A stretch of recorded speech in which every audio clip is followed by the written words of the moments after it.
I'm over here at the haul truck, and one of the things that I'm doing while I'm still waiting for that mag drill to drill the holes to install the inner rails in the frame is I'm taking apart this rear suspension. The main reason why I'm taking this rear suspension apart is not only because it has to come apart at some point in time anyways, is to get it apart to see what I'm dealing with as far as heights and stuff goes, so that I can kind of correlate in my mind how I am going to build the air suspension for this thing. So I just want to make that clear that, you know, I wasn't recklessly wasting time waiting for that mag drill to show up. It all has to be done, and sometimes, you know, you get put off by something and you've got to find other things to do, and this has to be done. I'm gonna start rebuilding that rear end and get that rear end over here, and I'll be posting a little segment here about kind of figuring out the ride height and stuff of this. So that's the main reason why I'm taking it apart, is to figure out, kind of correlate in my mind how I am going to adapt and build this air suspension on the rear end. I'm kind of glad that I came over here because I'm having some issues getting it apart. I had an issue getting that pin out. Kind of soaked it in PB Blaster, heated it, not a lot of heat, just with a propane torch. Heated it up a little bit. Couldn't get it out last night while I was working on it, but I came in here this morning and the pin pounded right out. Now that pin is pretty rusty. The pin that supports, it goes through here and supports the backside of the spring. It was pretty rusty, but that PB Blaster, between the heat opening up a little bit, and that PB Blaster must have got in there overnight and worked on it. This one over here, the spring isn't even resting on this pin in the back. What happened was, there was no grease fitting in here as there was on the other side. What I did is cleaned it out a little bit, ran a tap into it, and put a grease zerk in there and tried to grease it. But I came in here this morning and still tried to pry down on it, and it's still tight. It's still bound up in here. So I actually had loosened this bolt up last night and tried to spread that wedge apart a little bit to get it cut loose, but it still won't do it. What I'm going to do, I actually put grease in there, then it wouldn't move. I pulled that grease zerk back out, cleaned it out. There was old cake hardened grease in there from a long time ago, along with some dirt, because again, the grease zerk had been missing, and who knows how long it had been missing. But anyways, I tried to clean it out, and then I actually sprayed some PB Blaster in there, thinking that maybe that would get down there and dissolve some of that old hard grease and get into that joint. But I came in here this morning and I've still got the same issue. So what I'm going to do is try and pull the pin out of here so that I can push way down on that, actually stand on it, push way down, and try and break this thing free up here. But I'll bring you back as I go along. Okay, so I'm back over here on the passenger side of the haul truck. Next day, it took me a long time to get this pin out of here, out of the thing. The leaf still hasn't came down at all yet. I haven't even tried it yet, but it really took me a long time to get this pin out. I heated it, soaked it with PB Blaster, as you can see from the spots down there, beat on it, soaked it more, heated it more, beat on it the other way, the back side. It goes in this way, so you can see that I kind of tried to shock it, or basically I tried to pound it through this way mostly, because that's where I could get the best swing on the hammer. But then I tried to pound it back a little bit the other way in case it was just moving a little bit. You try to wiggle it back and forth a little bit to break that rust free from in there. But I finally got it. So that's out. What I ended up having to do was I couldn't pull that cotter pin out of there. I had to drill it. I've got the drill down there with a small bit. I had to drill through the cotter pin on it to get it out. But I got to run out for a minute, and then when I come back, I'll try and free that spring up. As you can see, it's still up in the air, not supported by anything, and hasn't dropped down at all. So I'll show that to you when I come back.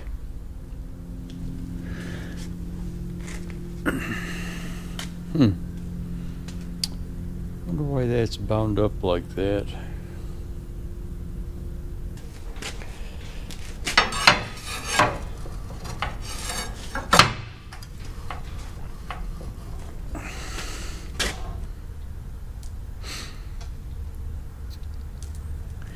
I'm gonna spray some PB Blaster on that also. I'll bring you back. I just went over and got the other bar.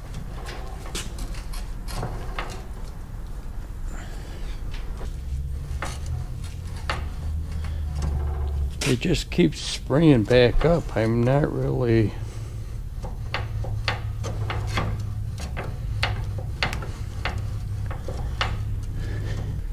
I know this is... Let me see what I can do in off camera. Let me tell you what I did here. I still haven't been able to get that spring down, and this joint I think is seized up because the grease fitting was out. Water, dirt got into it. It's kind of seized up and I can't get it loose.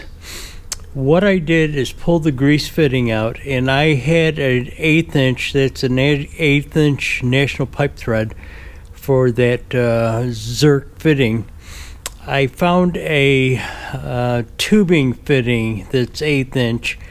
What I'm going to do is stick a compressor, a blowgun head into that little port and try and blow PB Blaster or that grease out into that fitting. So I'll bring you back and show you it as I do it. I got that camera temporarily fixed so that I can set it up on the tripod, and I'll bring you back and show it to you using that.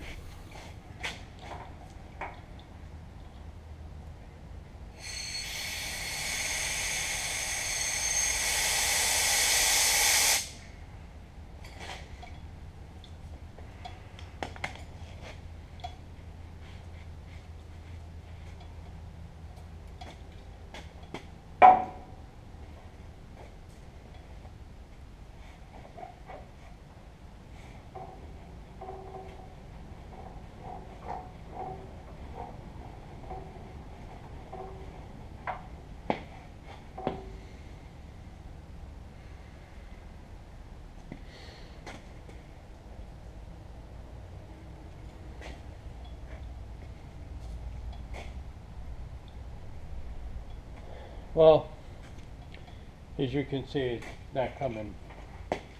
I'm just going to have to soak it a little bit.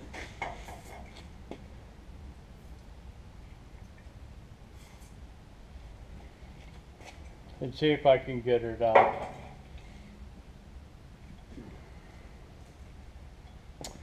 Not get it out, but get it to break free. Okay, back over here to the haul truck.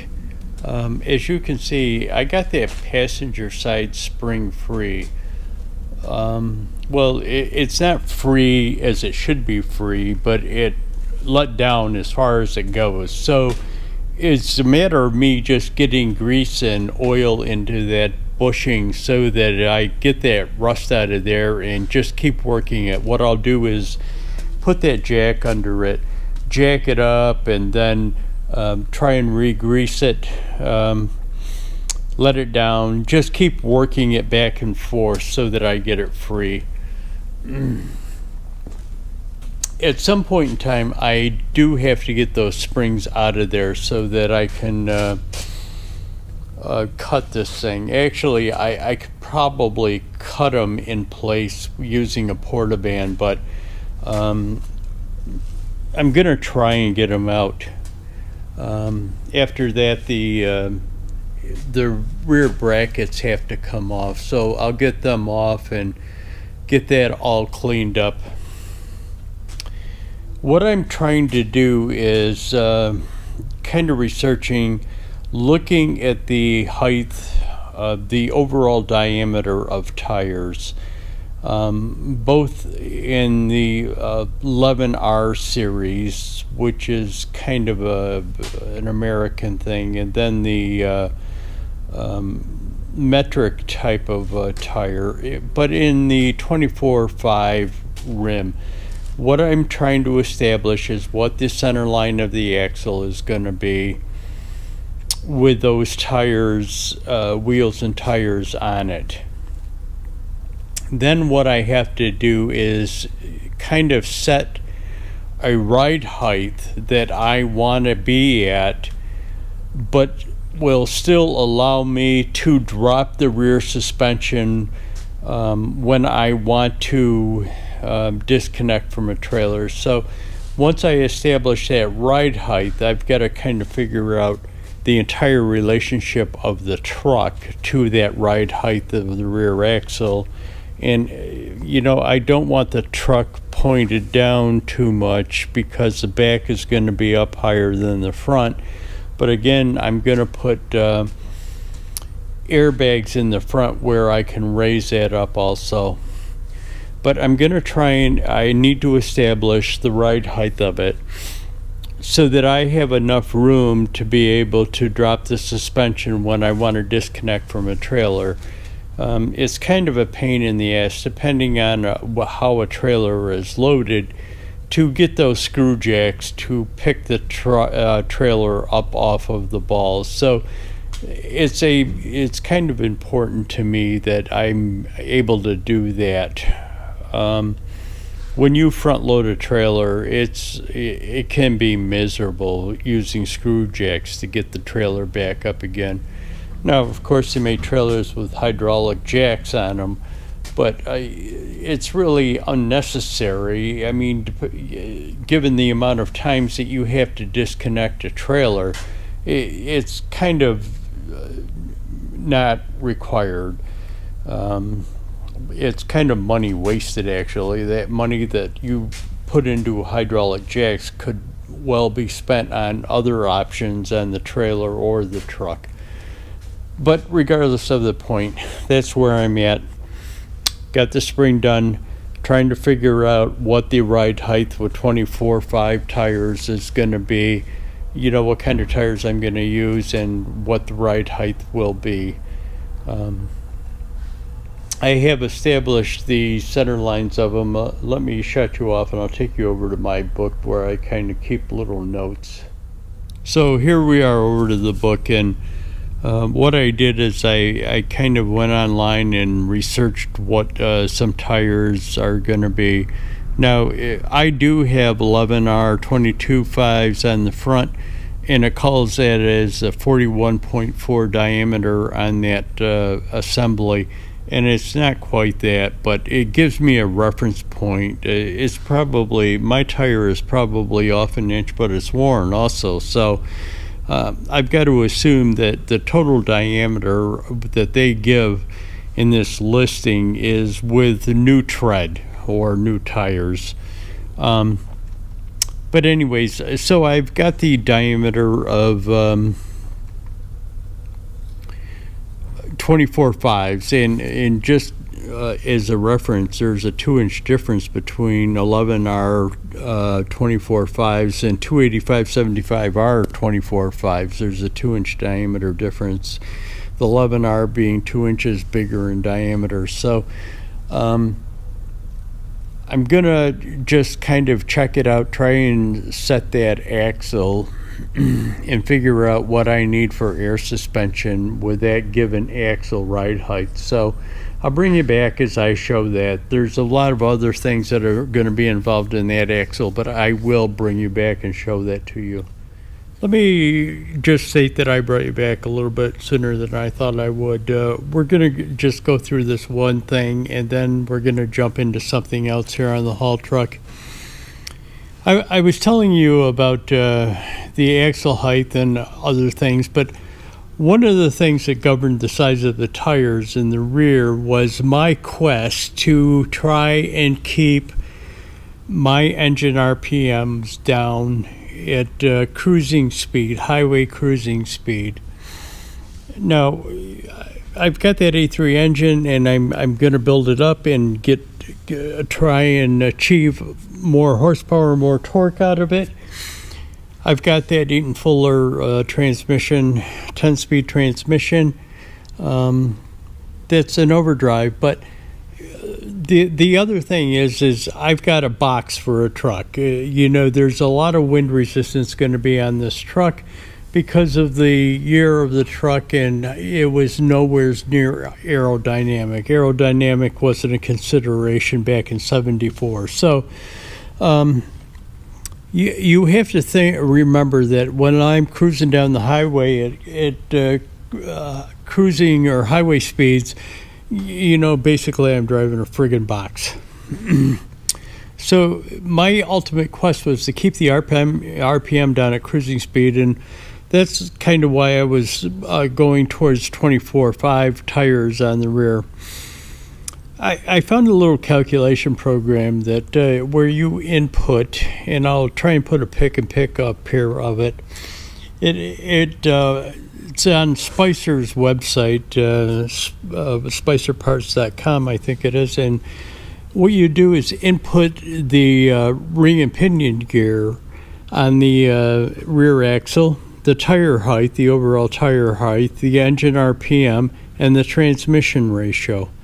Now, I got this rear end. I was told it's a 3.9 gear ratio in that rear end, and I'm pretty sure of that. There's a tag on it that says 3.9, but who knows? Hopefully it is 3.9. At some point in time when I get the axle back together again, I can actually turn it and make sure that's what it is. I inputted 22.5 tires, the 41.4, just to take the worst consideration into it. I inputted a 1900 RPM because that's kind of what maximum I'd like to be at cruising speed, or 70 miles an hour. And I was told that it's an overdrive transmission. Without checking the serial number, finding a website to check the serial number, I can't prove that, but it's a pretty reliable source that I got it from, and he told me it was, so I've got to believe it. I was told that overdrive, 10th gear, the overdrive, is a 0.73 to 1 output on that. For every 1 RPM of input, you get 3/4 of a turn of output. So it's an overdrive transmission in 10th gear. Running that calculation at those, my speed would be 80.04 miles an hour at those given factors. So to get 70 miles an hour, I'm going to be running 1,650 RPMs. So, and that's with 11R 22.5 tires on it. So my quest for that has been achieved as long as all of these factors are correct. So that's that for that, and let me get you away from this book and into something else on the truck.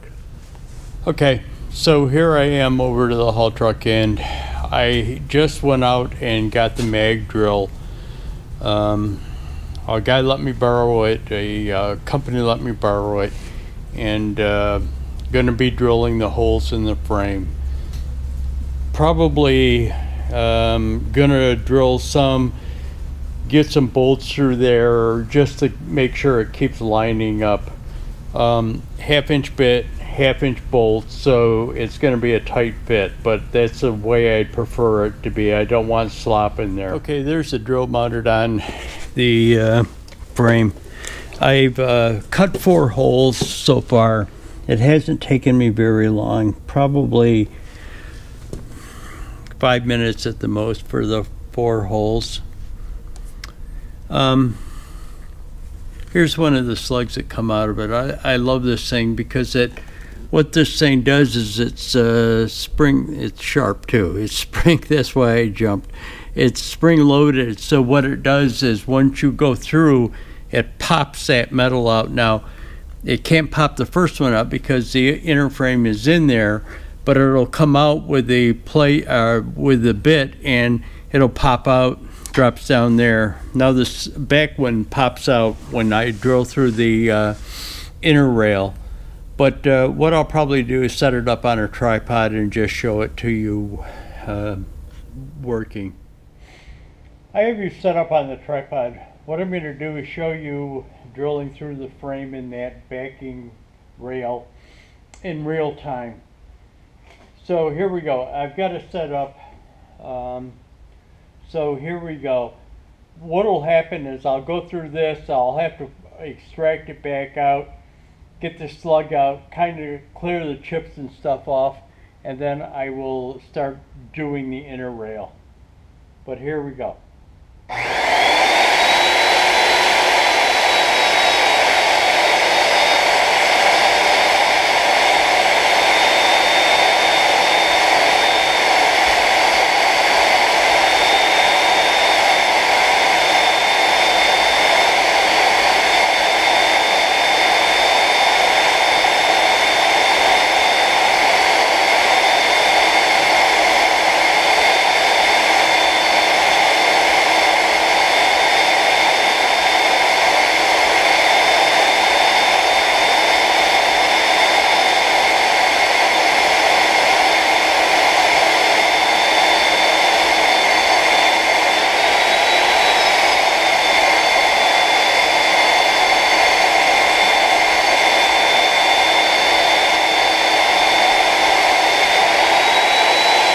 There's the first one.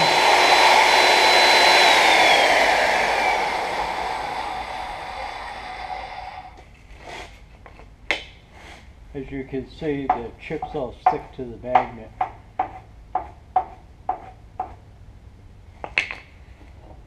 And I just put a little WD-40 on the blade just for a little bit of lubrication.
There we go. Okay, here is the driver's side done. All the bolts are in. Well, okay, it's not done because these are just regular standard half-inch bolts and nuts. I'm going to go out and get grade 5 or 8 nuts and bolts to put in here. I'm also going to put lock washers on it, but anyways, all of the holes are drilled, and I've got standard bolts in there, and I just torqued them down with a 3/8 impact. I didn't really go nuts with these things, but it's in. I like it. So we're good. Got to go out and get the, I've got to get that, what I'm going to do is get that panel mastic. And I've got to get the grade 5 or 8 bolts. I'll take it apart, put that mastic in there, and then bolt it back together with the grade 5. I'll clean out, just in case any chips did fall down in between there, I'll clean that all out also before I put it back together. But anyways, there it is. Got to do the passenger side now.